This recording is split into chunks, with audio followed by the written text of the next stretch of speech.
All right, so what we have here is the footage that I captured 2 nights ago. I think it was, 11, what is today? The 8th. Okay, so this footage right here is from the 8th, and I knew that I was going to see what I consider this to be looming. So right here, we can see that the house is very compressed, and the water is extended into the background. It's almost the thing that I picture in my mind is that trick of the camera that happened in the movie Jaws, where Roy Scheider comes to the realization, and so he stays in focus, but then the background drops or whatever. They play with it.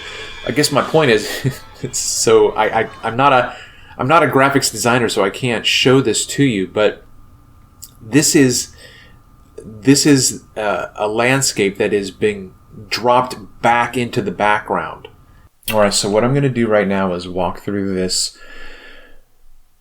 panel presentation of these 4 observations of the 3 Mile House, as I call it, in Carpenter's Point. Panes 1 and 4 are what you would see in the phenomenon of what I call looming.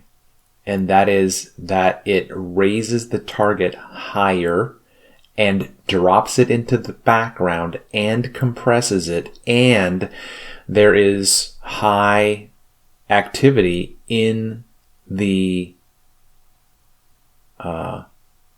observation. When you watch it in video, you just see this massive heat haze that's blowing one way or another. I think that's the ether. I don't think that can be attributed to the temperature, to the humidity, to wind. There was no wind yesterday where I was. So the activity is etheric and self-fulfilling prophecy, or whatever be damned. I chose the term ether for a particular reason, and I think it's coming to fruition. So what you can see in panes 1 and 4 clearly is that the target is raised up higher than the others. Pane 3 shows you a pristine picture of this target, and pane 2 is the same target with an inferior mirage. Okay, now each of these pictures is taken from the exact same setup. Now on the P900, you can put a grid on your viewfinder, and there is a panel of 9 grids. And so I always line this house up in the exact same position. The only reason why these houses are not apparently in the same position is because of the condition of the medium. Now, panes 1 and 4, again, are the conditions for looming, and even they are a different degree, right? So I would say pane 4 is a more severe degree of looming because the house is compressed more and the target is dropped farther back. You have more water visible, and the target is higher. The target is clearly higher than pane 3, and it's clearly higher than pane 1. So you have less water visible in pane 2. You have more water with a full exposure of the shoreline in pane 3. Panes 1 and 4 have a full exposure of the shoreline as well, but it is not as visible because of the condition of the medium. But anyway, I hope this makes sense to you. And anybody out there who gets what I'm saying and I'm not saying it very well and you can say it better, please help me out, okay? But panes 1 and 4, that's what looming looks like. Okay, Andrew Thomas Young is incorrect. You go and look up his pictures of what he thinks looming is. No.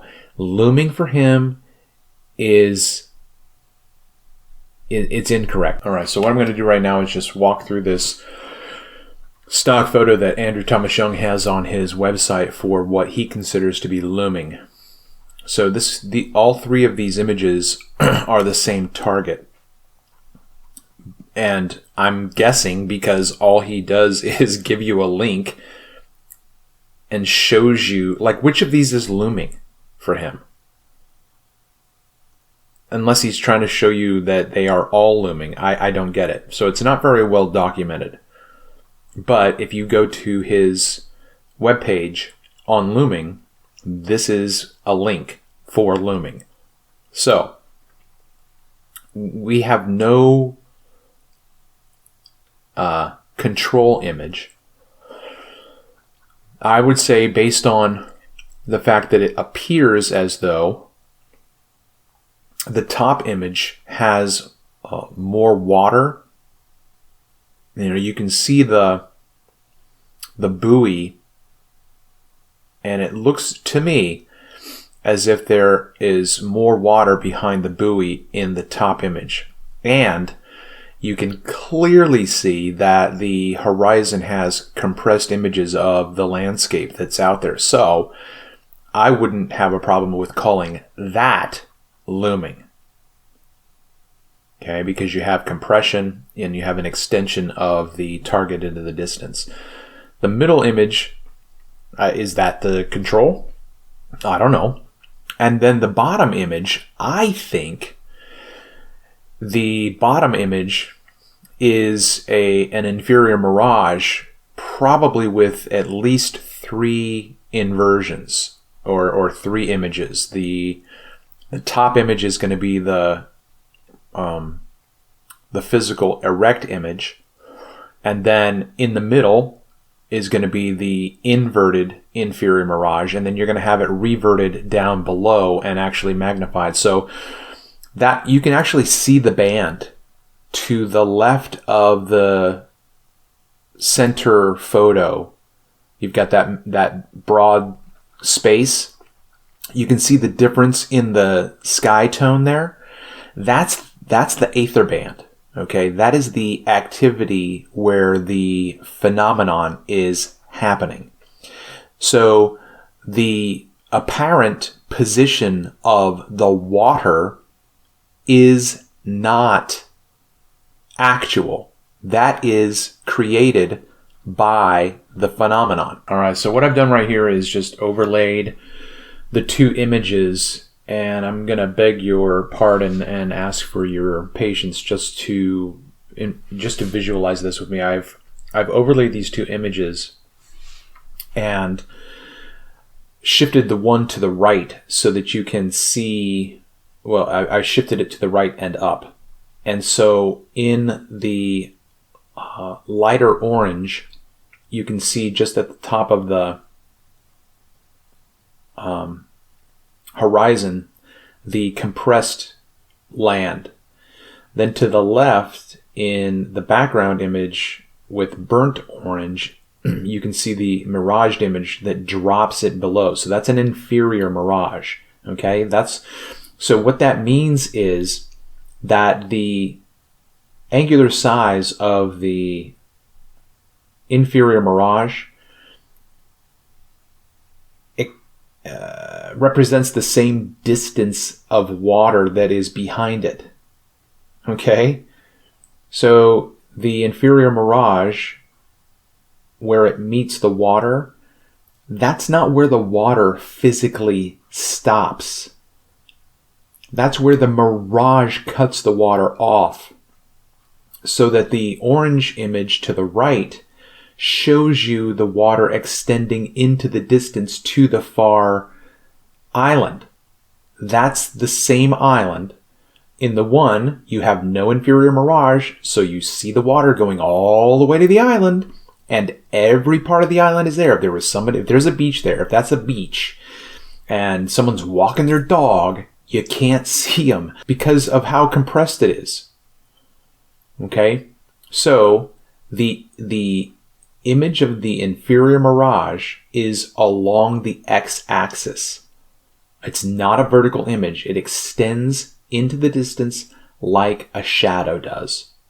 Okay? But we can clearly see that looming does present the target higher but it also drops it back, compresses it, and there is high activity in the field of view. All right, I've said that over and over and over again. This is take 15 on my trying to walk through this. So it is what it is.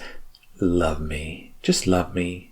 And so it is an extension of the surface of the water, apparently, in a way that is different than when this phenomenon is not happening. Sorry, it is what it is, okay? So what we're going to do is we're zooming in right now and we're going to see the activity on the water. Okay?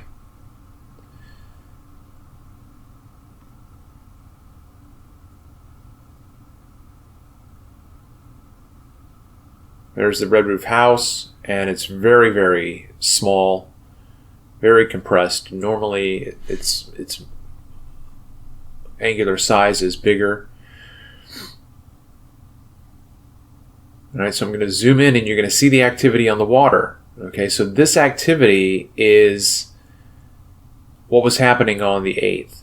And I'm going to look up the data for the air temperature, all the meteorological data that I can get for this day. Because last night felt exactly the same, and yet there was a Fata Morgana. So what was different? All right, so basically, I think I'm just going to wrap this up right here.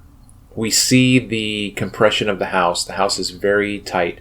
You can see underneath the house the brown line, which is the shoreline. So we're seeing down to the shoreline. Absolutely no question.